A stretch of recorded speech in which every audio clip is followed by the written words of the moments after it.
Mon adorable Jésus continuait de ne venir que rarement, et seulement pour peu de temps.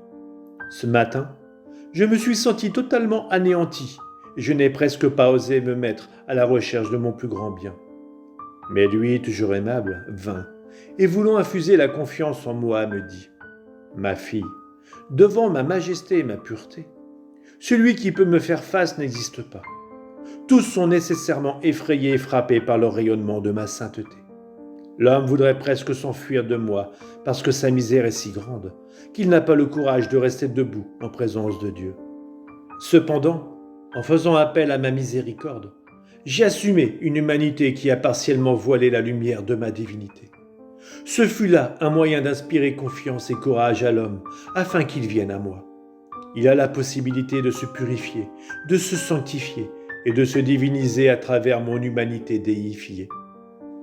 Ainsi, tu dois toujours te tenir devant mon humanité, la considérant comme un miroir dans lequel tu laves tous tes péchés, un miroir dans lequel tu acquiers la beauté.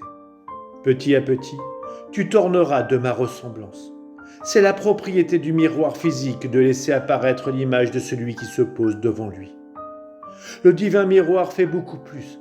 Mon humanité est pour l'homme comme un miroir lui permettant de voir ma divinité. Toutes les bonnes choses viennent à l'homme par mon humanité. Pendant qu'il disait cela, il infusa une telle confiance en moi que la pensée me vint de lui parler des punitions. Qui sait, il m'écoutera peut-être. J'avais l'intention de l'apaiser concernant tout. Pendant que je me préparais pour cela, il disparut et mon âme courant après lui se trouva hors de mon corps.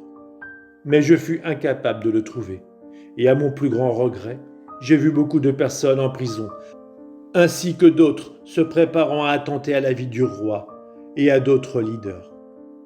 J'ai vu que ces gens étaient consumés par la rage parce qu'il manquait de moyens pour aller au milieu du peuple, pour y effectuer un massacre. Cependant, leur temps viendra. Ensuite, je me suis retrouvé dans mon corps, très oppressé et affligé.